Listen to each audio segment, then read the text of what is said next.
வணக்கம், நான் டாக்டர் ஸ்ரீதேவி, மகளிர் மற்றும் மகப்பேறு நல மருத்துவர், கிணத்துக்கடவு, கோயம்புத்தூர்லேருந்து பேசுகிறேன். இன்றைக்கி நம்ம டீன் சீரீஸில் பார்ட் 2ல் இருக்கோம். இன்றைக்கி நம்ம டீனேஜ் பெண்களுக்கு காமனாக வரக்கூடிய ஒரு பிரச்சனையான PCOS பற்றி தான் பேச போகிறோம். ஸோ அதை பற்றி பேசுகிறதுக்கு இன்றைக்கி நான் ஒரு ஸ்பெஷல் கெஸ்ட் கூப்பிட்ருக்கேன். அவங்க வேறு யாரும் கிடையாது, என்னோட டாட்டர் தான். She is Shriya and she is a 12th grader and she is also author of the book Not Anymore Dude. So over to you, Shreya. Okay, let's start with the questions. So what is PCOS? Okay, இப்போ teenage கேர்ள்ஸ்க்கு இருக்கக்கூடிய நிறைய பிரச்சனையில் பார்த்தீங்கன்னா ஒரு முக்கியமான பிரச்சனை PCOS. PCOSனால் என்னென்னா, ஒரு கொலோக்கியலாக சொல்லும்போது சினைப்பையில் இருக்கக்கூடிய நீர்க்கட்டிகள், அதாவது ஓவரீஸில் இருக்கக்கூடிய சிஸ்ட் அப்படின்னு சொல்லிட்டு நம்ம சொல்லுவோம். ஸோ இந்த சிஸ்ட் என்ன, இந்த ஓவரீஸில் இருக்கக்கூடிய சிஸ்ட் மட்டும் இருந்தாலே இவங்களை பாலிசிஸ்டிக் ஓவேரியன்ஸ் டிசீஸ் இருக்குது, PCOS இருக்குது அப்படின்னு நம்ம சொல்லிடலாமா, இல்லை வேறு ஏதாவது இதுக்கு ஃபீச்சர்ஸ் இருக்கா அப்படின்றத பற்றி ஃபஸ்ட்டு பார்க்கலாம். ஸோ இதுக்கு ரோட்டர்டாம் க்ரைட்டீரியா அப்படின்னு சொல்லிட்டு ஒரு க்ரைட்டீரியா இருக்குது, like how to diagnose PCOS அப்படின்ட்டு. ஸோ இந்த PCOS இருக்கக்கூடிய கேர்ள்ஸ்க்கு இரகுலர் பீரியட்ஸ் இருக்கும். அதே மாதிரி அவங்களுக்கு மேல் ஹார்மோன்ஸ் கொஞ்சம் எக்ஸஸாக இருக்கும். ஸோ மேல் ஹார்மோன்ஸ்னால் ஆண்ட்ரோஜன்ஸ்னு சொல்லுவோம் இல்லையா, அது கொஞ்சம் எக்ஸஸாக இருக்கும். அதனால் அப்நார்மல் ஹேர் க்ரோத்து, லைக் இந்த ஃபேஸ், சின், அந்த மாதிரி அப்நார்மல் ஹேர் க்ரோத் இருக்கலாம். And the third feature is polycystic ovaries. அதாவது ஸ்கேன் எடுத்து பார்த்தோம்னா அதில் சின்ன சின்னதாக சிஸ்ட் இருக்கிற மாதிரி தெரியும். அண்ட் இந்த 3 க்ரைட்டீரியாவில் ஏதாவது 2 இருந்தாலே அவங்கள நம்ம PCOD அப்படின்னு சொல்லிட்டு சொல்லுவோம். எது யாருக்கு அப்படின்னா அடல்ட்ஸ்க்கு. பட் அதே சமயம் டீனேஜராக இருக்கும் பொழுது, அடலசென்ட்டாக இருக்கும் பொழுது அவங்களுக்கு எல்லா 3 ஃபீச்சர்ஸுமே இருந்தால் தான் we will tell that they are having PCOS. Okay, I think you understood the answer. Yes. Okay. So what actually happens in this? Okay, இந்த PCODல என்ன நடக்குது? First of all, I am telling you PCOS repeatedly. So you should ask me a question, what is the difference between PCOD and PCOS? Actually, there is no difference. PCOD and PCOS are same.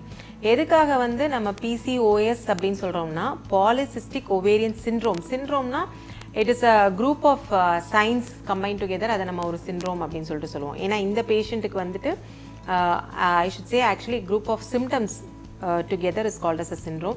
So இவங்களுக்கு நான் என்னென்ன சொன்னேன், they will have irregular periods and then they have abnormal hair growth and also they have cyst in the ovaries. So இது 3 இருக்கிறதுனால it is a syndrome.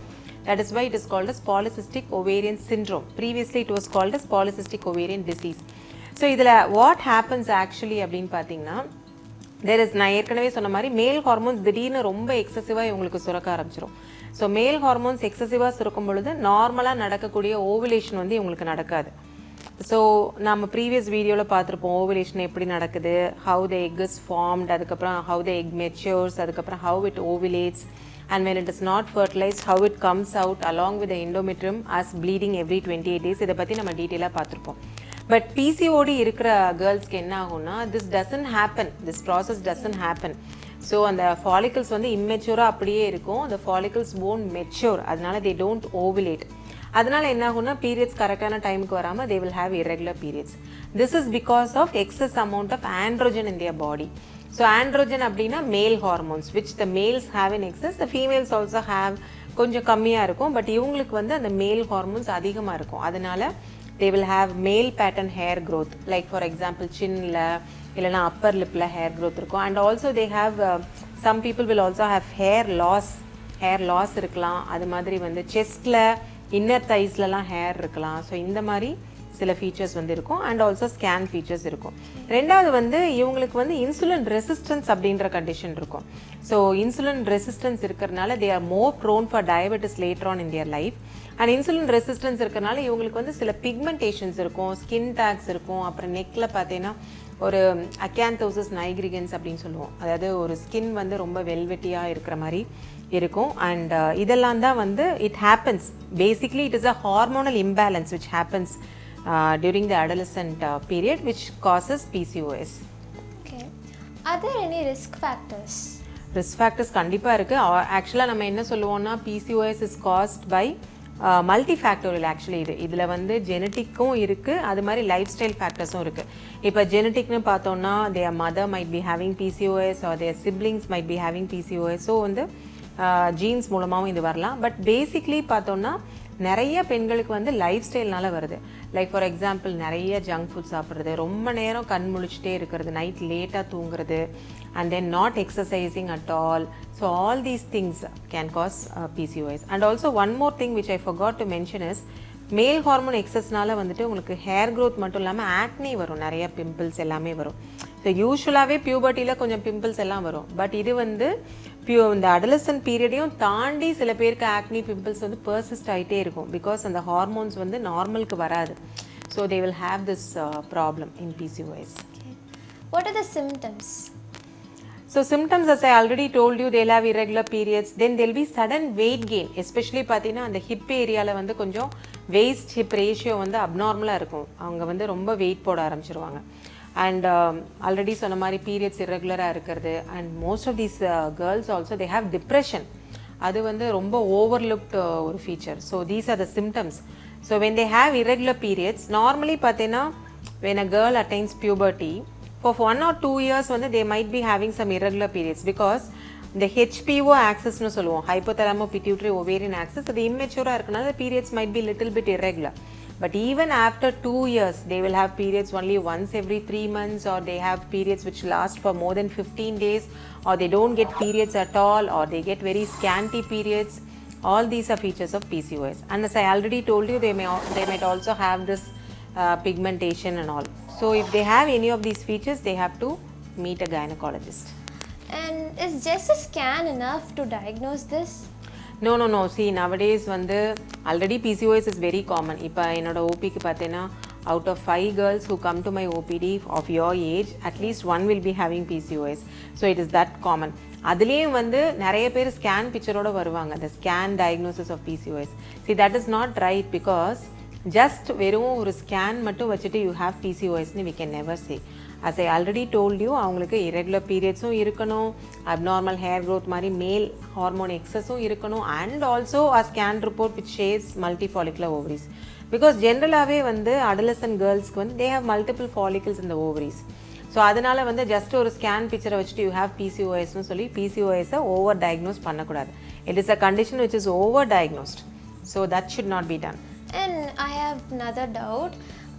Like if a girl is not having any noticeable symptoms, but still can she have PCOS? Yeah, sometimes some girls they look very thin. And also they don't have much of the menstrual problems, or they might be having very mild menstrual problems. Still they might have PCOS. ஏன்னா ஜென்ரலாக நான் என்ன சொன்னேன், life style ப்ராப்ளம்ஸ்னால PCOS வரலாம், ஒபீஸாக இருக்கிறவங்களுக்கு PCOS வரலாம். But even thin people can get PCOS and they have subtle symptoms. Like வந்து periods கூட ரெகுலராக இருக்கும், they will look thin, but they will have abnormal hair growth or acne, and they will also have polycystic ovarian picture which might not be evident, ரொம்ப கிளியராக வெளியில் தெரிகிற மாதிரி இருக்காது, but they might also have PCOS. And how will you treat it? சரி, நான் already சொன்ன மாதிரி PCOS is a very very common condition, and PCOSை ட்ரீட் பண்ணுறதுக்கு முன்னாடி you should know what are the long term problems associated with PCOS, because PCOS can later on lead to diabetes, hypertension, அதுக்கப்புறம் வந்து pleat வந்து மாதம் ஆகாததுனால உள்ளே வந்து இந்த எண்டோமெட்ரியம் ரொம்ப திக்காயிரும். So they will have a condition called endometrial hyperplasia, which in turn causes endometrial cancer. And also when these girls know after the age of 25 or 26, if they try for their pregnancy after their marriage, they might have fertility issues because they might not ovulate. அதனால அந்த மாதிரி ப்ராப்ளம்ஸும் வரலாம். So how will we treat அப்படின்னு பார்த்தேன்னா, we have various drugs to treat PCOS, but one important thing is they have to make the lifestyle change, because as I already told you, by just reducing their weight, in case they are obese, just by reducing their weight, we can reverse PCOS in many times. We can reverse PCOS. So first thing is weight reduction. Second thing is increasing the physical activity. So they have to be physically active.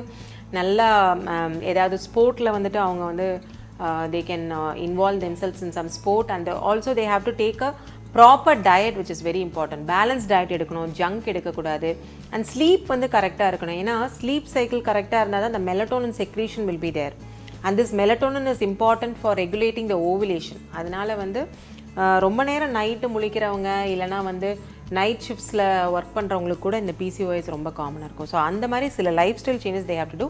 And of course we have medicines like insulin sensitizers which we call, and also myoinositol இந்த மாதிரி சில supplementsம் இருக்கு. All these things we give for these girls. And periods regularize பண்றதுக்கு sometimes we might prescribe for little older girls, we might prescribe oral contraceptive pills which helps in regularizing the cycle. So இதெல்லாம் தான் treatment for PCOS. And the last question is that, and it is so common as well, so are there any long term problems?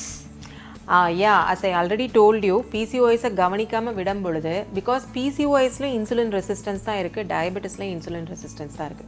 So PCOS நம்ம கவனிக்காம விடும்போது these girls have a greater chance of having diabetes later in their life. And also அவங்களுக்கு blood pressure அதிகமாக வரலாம், cholesterol அதிகமாகலாம், இதெல்லாத்தையும் சேர்த்து நம்ம metabolic syndrome அப்படின்னு சொல்லிட்டு சொல்லுவோம். And also they are at higher risk for having endometrial cancer later on in their life. So இதெல்லாம் கேட்டு நீ பயப்படக்கூடாது. The first thing what you have to do is இப்போ என்ன பண்ண முடியும் for PCOS? PCOS is can be reversed. இப்போ என்ன பண்ண முடியும்? You can do your lifestyle modification. So physically active-ஆ இருக்கணும், junk சாப்பிடக்கூடாது, exercise பண்ணணும், and sleep is very important. Gadgets ரொம்ப நேரம் யூஸ் பண்ணக்கூடாது. ஏன்னா நைட் பார்த்தா we'll be using gadgets for a long period of time, especially teenagers. So அதை நீங்கள் அவாய்ட் பண்ணணும். இதெல்லாம் பண்ணுறது மூலமாக you can reverse PCOS and the problems associated with PCOS. And there are many girls who come to me with bleeding for almost 15-20 days and they become anemic. So இதெல்லாம் பார்க்கும்பொழுது just by doing some simple things வந்து we can help these girls out. And one last thing is these girls also they suffer from depression. So which is not answered by many of them because இது வந்து ரொம்ப அவங்க வெளியில் சொல்ல மாட்டாங்க. So they also might need some psychological support as well. So I think that has answered most of the questions about adolescent PCOS. Yes. So we'll meet again in another interesting video in our Teen Talk series. Definitely. Okay, hope it was very useful to all you teenagers. So myself and Shreya will meet you again in another Teen Talk series with another problem which is very common among teen girls. Thank you.